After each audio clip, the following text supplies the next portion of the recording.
Maisie. Hi, Maisie. This is my dog, Maisie. Who hates me. She is terrified of the poor guy. We were gonna go film this. 100%. We were gonna film this somewhere else, but she was just whining and howling because she was worried about me. Right. And she's gonna keep her eyes on London the entire time. Anyway, not what we're here to talk about today. Today we're talking about character bonding. Every single party needs to be bonded together in some form or way. You just need that glue for everybody to stay together and move on towards your goals. It can be really frustrating to have a party that isn't together. And that's something that I've experienced a lot. Generally, I'll have a character that is like the exact opposite of what everyone else is wanting. So, for example, there was one campaign I did with London here, where I was playing a character who was a cleric named Ivy.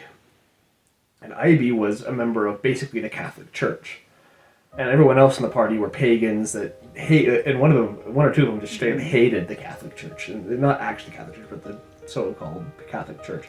And it was very, very difficult for our party to stay together. It felt very forced. It was really frustrating. So we want to talk about how we can avoid that in our own campaigns today. Or even when you do have those conflicts, bonds that can build up and overcome these conflicts will help the party learn and grow, and then they can have a character arc where they bond together. And that's what our goal is tonight.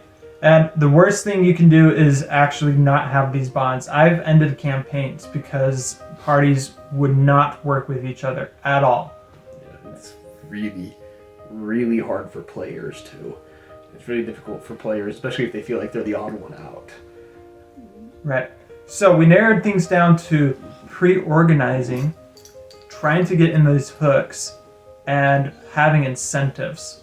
And you can do this either as a DM or as a player to help connect the different player characters together. Sorry, Maisie here is just being so... She's a cow. She's a cow. Fat and making weird noises. Anyway, so one of the ways that I've seen really work for characters, or not for characters, one way I've really seen work really well for players is to have them be pre-organized, meaning there's a few characters that already know each other beforehand. This is something that you see in the Forgotten God Michalef with Xena and Xavier being twins. It makes it really easy because those two characters have an immediate bond with each other, and they're gonna stick by each other no matter what. I say this is a must if you have a large group of 6 or 7 players. Because in this scenario, it's just so many people meeting together for the first time. You can only have one best friend at a time, and it's really hard to form those connections and can get a little cliquey. But sometimes you can draw on those clicks. I know that the Critical Role group, every single campaign, their parties are broken up into small little groups of original cliques that knew each other prior to them meeting in their big old event, whether it was a fight or their main hook that got them together. So how can you use that kind of thing, Lyndon, to bond an entire party? Like if Chad and Xena know each other and Jacob and Sarah know each other, how can you help? How does that help these two separate cliques come together? Right. That's where the hooks come in, and I feel like as a DM, this is mostly on you. You can have those story hooks where they're now invested into the campaign or the story, and if you leave in little hints to each other's backgrounds, that's what hooks other players to each other. I know I'm a fan of Critical Role. Two of the closest characters in their campaign 2 is Liam's character Caleb and Marisha's character Bo. They didn't know each other beforehand, and they were really the only 2 characters who were from the same general region, and they bonded together because both of them have daddy issues. Same. Right. Same. So having that connection over time, both of them had huge guards up. They didn't want to associate with anybody and were willing to drop the group at any minute. But over time, they learned that it's easier to have each other around and that they really needed each other, not just for achieving the party's goals, but for emotional help, because Caleb was going through the issue of killing his parents, and Bo was struggling with having to run away from home. It can also be a lot of fun for the players as well. And one of the campaigns I did with Max in London, it's called the Blue Gin Express. It was to make it short, it was a western. Max's character was an orc named Jedadawa, a half-orc named Jedadawa Smith, if I remember correctly. And him and my character, Silas, knew each other because they fought in this war for years together, and they ended up going to a prisoner of war camp together. And it was a lot of fun just to play off of that, and just Silas egging on what he knew Jedadawa was going to be doing, and Jedadawa just being like, "This is how it is, and I love it." And it was a lot of fun to mess with the other players because of their previous knowledge of each other, because they were previously friends. Back to the hooks. You can form these hooks as a player by making very funny or sad or scary scenarios that really connect the party to you. You could be scary by sharing a little tidbit about your backstory, sharing about the monster that killed your parents or your family. And now everybody's scared of this monster, knowing that this monster would eventually come into play into the story. So everybody's clued in onto your character and is interested in your character because they want to fight that monster. Right. Another way you could do it as well, there was a live play I watched about a year ago or so now, it's been a while, but they had it so that all their characters in this particular case, they didn't know each other. But what they did, but the thing that really hooked them together was all their stuff got stolen by the same group. They had a group of bullywogs that came in and stole their stuff, and like, well, we need to go get that stuff back.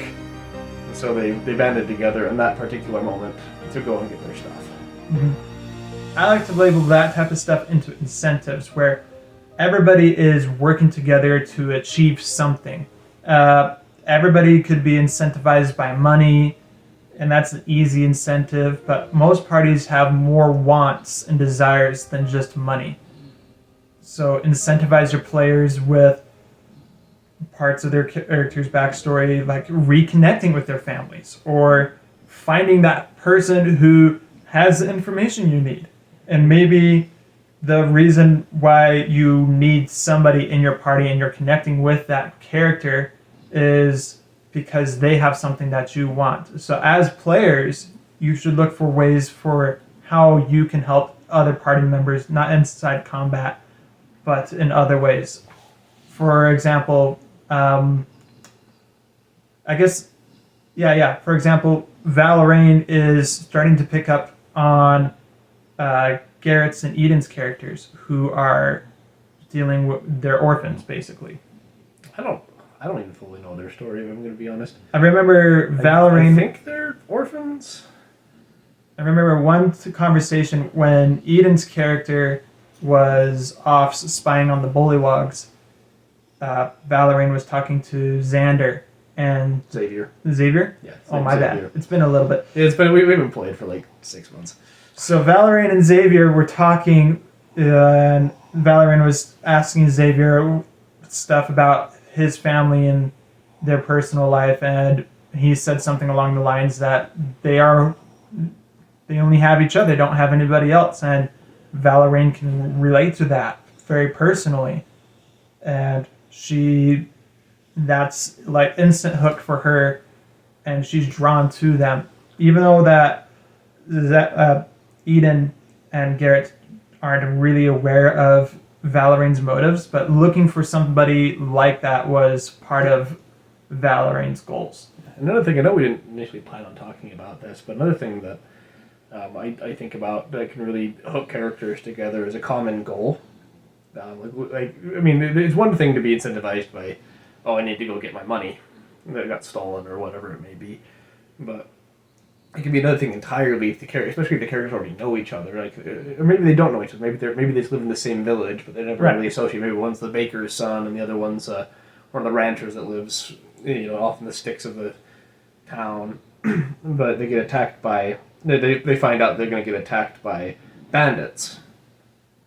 Now they have this common goal. We need to go and stop these bandits. We need to make sure we need to protect our town. Right. I guess it could be argued as incentive. That would be incentive incentive based. So, But let me rephrase that then. It gives you a common goal if there's an incentive involved.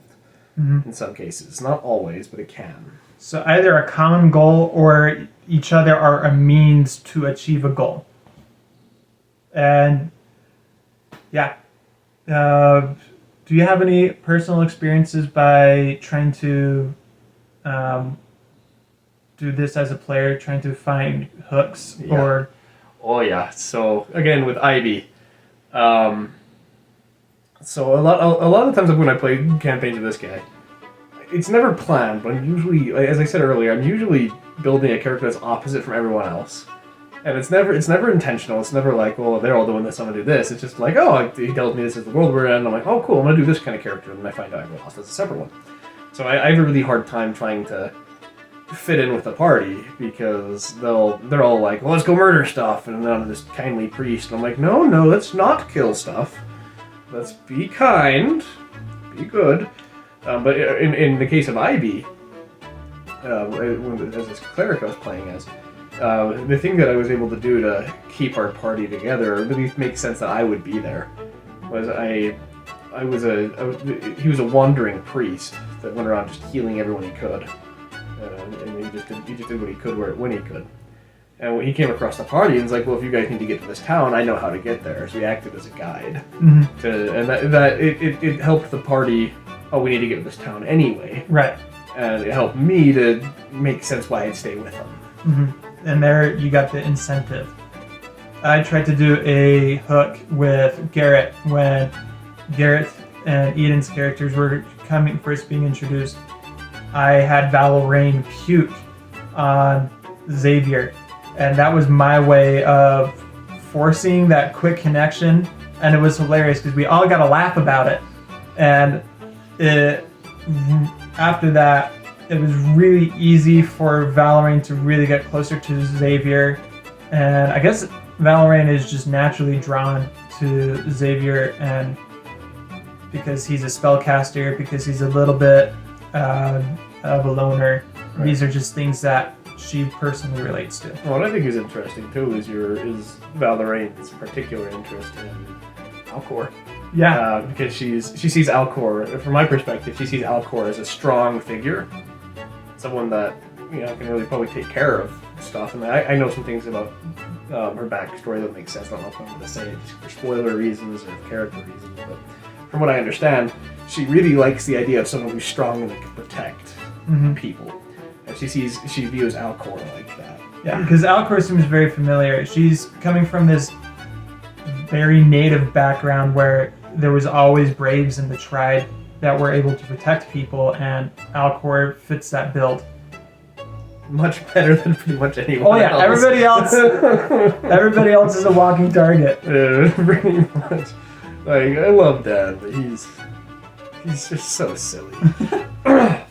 And that's how Max really tries to bond his character with everybody else's by being that goofy guy. Yeah, he's someone that everyone loves and can relate to. Like, even Alcor, who's dead inside, got a stony heart. I wouldn't say stony, he's got like it's literally like shattered ice. It's all cold and distant he is. But even he's like, yeah, Dan's cool. Yeah. I like Dan. And Xavier does a similar thing, too. He's not as mystically crazy about it. Right. But he's still a goofy character that everyone wants to latch on to. Right. And it's because he has his spell goals, and him learning that magic is something that doesn't come easy to him, and he's able to make that funny. And jumping off a building over and over again to let feather fall is freaking genius. And I think he doesn't go into fights super confident in his magic powers. Like, he's able to do it, and it sounds like he's second guessing himself. He's like, "Oh, please work, guiding bolt." You'll see more about each individual character in our party's motivations and insights when we do the character interviews and coming up. Right. Here's a curious question. Curious answer. Since you're DMing, what would you do? Because we're coming back after a little bit of a break, coming into chapter 2. Yep. And what you're hoping that we're all coming together, and you even came to us and said, hey, if you want to change your characters out right now would be a really good time. That would be a great time. So when you guys see episode 1 of chapter 2, it's a great time to change a character. There's a lot of things I could have done to I am doing something with Jeepus, because I don't know if Jody's ever going to come back. Right. Or if she's going to come back on a regular basis, so I have done something with Jody's character that you'll see when we start filming again. Right. So I didn't finish your question, I'm sorry. So my question is, what if when we get together, nobody's really clicking with each other and they're kind of just going in the different ways? Dan wants to go and get more bread because that's what his goal is. Alcor is now more focused on trying to find a mercenary that is traveling around, and Xena and Xavier are just gone in the wind looking for the source of Xena's curse. Right. So that was one thing with chapter 1. I was really doing. I told you this before. Right. Chapter 1 was really a setup of how I run things. I run D&D really weird. When you guys look at the, I talk about more of that in the behind the scenes videos. I run it really weird. And so a lot of chapter 1 wasn't necessarily character motivations. It was world building. It was showing you this is how I play things. I do things weird. I'm going to do crazy bullywug queen fights. They're going to throw you off and be like, what the hell am I doing? But chapter 2 is going to be definitely more story based. And you'll see when we start filming it again that there's going to be a couple of things that I'm going to do that's going to call on incentives, and it's going to call on goals to bring the party together in a more solid way than just a god has asked us to do something. It's going to be I have a few story plans for that. I'm really excited. Max isn't. Now when he sees what I'm going to do to him. Nah, I'm ready for it. Well, tell us in the comments section, what would you do if you were in a scenario with a player who is a little bit more distant from your character, and how you would try to form a connection with them, or times that you had another character in your party and you just bonded almost on spot because you guys were so similar, or what made it happen. And also feel free to tell us the inverse of that as well. Times where you've had a party not mesh together very well, and just how awkward and bad that was, because those can be just as entertaining as the times that went as well also. Hey, thanks for watching, guys. Please like and subscribe, and check out our live plays every 15th of the month. We're going to start uploading a live play, and every Friday we release a new one of these. Awesome. Thank you. And this was Out of Initiative.